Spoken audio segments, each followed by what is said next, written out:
Pumpkin bread sourdough rolls. Do you know how to do that? I don't, but I'm going to wing it again. This is Felicity Wales with another one of my attempted recipes. Our neighbour gave my brother this beautiful big Queensland blue pumpkin, and I'm thinking chopping it up into pieces, popping it on a tray and roasting it to get as much moisture out as I can. I'm not sure yet flavours would be good with it, but I'm going to give it a go, so stay tuned. slice it, put it in the oven. They're cooked and I'll just let them cool down before I start mashing. So I've mashed my pumpkin just with a fork. Really easy, nothing else in there. I did take the skins off. And I've got my starter out here just resting enough so that it will warm up before I start using it. So I'm ready to mix up my dough. I've actually gone ahead and done that in my bowl that I use for my sourdough. I've also added some spices, some pumpkin spices, cinnamon cloves, nutmeg. I didn't have allspice. I've also used brown sugar and raw honey. Mixed them in there, added as much water as I needed to my normal bread dough. So I've doubled this, but normally I would just use 500 grams of flour to 100 grams of starter and add enough water to make that sticky dough, which comes to around 300 to 350 mils of water normally. But because I've got pumpkin in here, I've not used as much water. I've just added the water as I've been folding it in. And if you'll see this now, it's quite a sticky dough and I just need a fork or a spoon to fold it over. I just keep turning it around and keep folding it over. I don't get my hand in there until later when it rises a little bit, and that's easier to work with. Okay, so we'll just leave it like that with the lid on, and I'll come back to it in a couple of hours time and do a stretch and fold. Then I'll shape it up, pop it into the fridge, shape it up into some loaves. I can also do a round loaf, I can do a pumpkin shaped loaf, I can chop it into pumpkin rolls, whatever shape I like, and pop them into the fridge.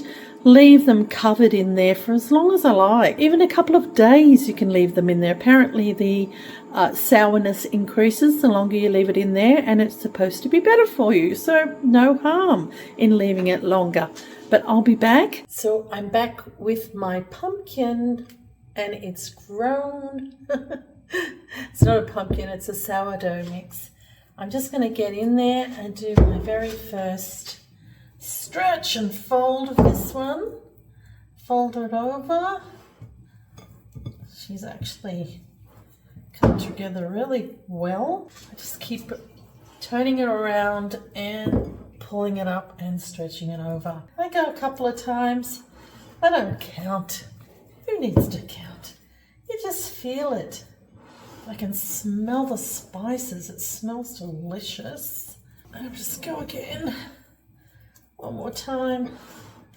Okay, maybe another time. And you can also do the lift. You can also do a lift and fold. You don't have to do it upwards. People who do it up like this, it's the same thing. It's just backwards. And actually, I don't mind doing that after I've done my stretch and folds because it makes it smoother on the top. See that? So just putting a lid on that, and I'm just going to leave that until I'm ready to shape it up. It's about 5:30, 6 o'clock nearly here in the evening. So I'll wait till I'm ready to go to bed. I'll shape it up. So the night's getting very cold. I've made it into a round here, given it a bit more tension. I've decided I'm going to slice it up into 12 pieces, pop a cover on it, and pop her into the fridge, even though it's pretty cold tonight. So I'll just slice her in half and roll it up into a bread loaf and put it straight into 2 tins. But I'm going to be brave and cut her into 8 pieces, and I'll be rolling that up. It's very difficult at this point. I'm going to flour on the hands. So I'm just making a little log, and then I'll cut the log in thirds. That'll give me 12 pieces, round about the same size. So just pinching those together and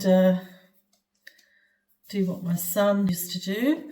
Just roll them around, and I'll pop that one into the tin like so. I think I'm going to have to do them smaller than that. I'm going to chop it in half. I think I'm going to get 24 out of this lot, which is great. Give it a bit of a twist, a bit of a roll around. That's actually really good. Excellent. My son used to go like that on the bench top. That'll do me. Put some flour in the base. We're good to go. So I've got 2 in there so far. I'm going to keep going. How I was trying to get some tension in it, just make sure it's got a fair bit of flour so it's not too sticky. And then just squeeze. Just squeezing it creates that tension. And then you round it and make sure that you're keeping that tension like a little ball. See? This is the tray of 12. I've got another 12 to go. I've just improvised with the lid just to give it a little bit of cover so that the moisture stays in there while they sit in the fridge. And I'll leave them in the fridge. I'm only going to do overnight, but you can leave them in there for a couple of days if you have to. Remember, sourdough is about what's convenient for you. Well, good morning, and these babies are out Of the fridge. let's have a look.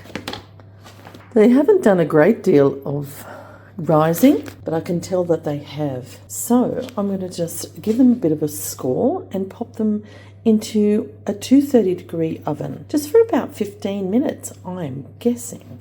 So I'm just scoring them, just as if they were a big loaf, exactly the same way. Remember, we're scoring just to let some air out while it's rising. Otherwise, they'll just burst in some unexpected pattern. So pop them into the oven. They've been in there for about 10 minutes and already they're browning. I'm really tempted to take them out, but I'm going to hold off for another 5. The first thing I did was foam up the camera. I'm having a feeling that they're ready, but I'm nervous about it. Might just pop one out. See if I can get that. Pop that out for a second. I'll leave the others in there and I'll just check. So you can see there's quite a bit of pumpkin on it. It's beautiful. I love the way it's torn. It's really firm. And it's supposed to be like a bread, right? That you put butter on. Here's my butter. Homemade butter, so it's still hard because it's a very cold day here. I'll pop some butter on. It's beautiful. Really nice. Very dense. And I can taste the pumpkin. I think you're going to have to leave it in for the 20 minutes. Oh, look at all these little beauties. Look how tall the ears on some of them are. Just incredible. You see that? Oh my gosh, they're still hot. But that was absolutely delicious. So I was just going in to get another one out and I realized, yeah, that's enough time. So 20 minutes in the oven. Crunchy on the outside and just delicious. And if you can see, the texture on the inside is perfectly cooked and it's absolutely delicious. And I don't know how many I'm going to have for breakfast, but I've already eaten one. This is my second. Who knows? I hope you enjoy the recipe. Subscribe if you like my channel, and I'll see you next time when I come up with some weird, wacky idea for cooking.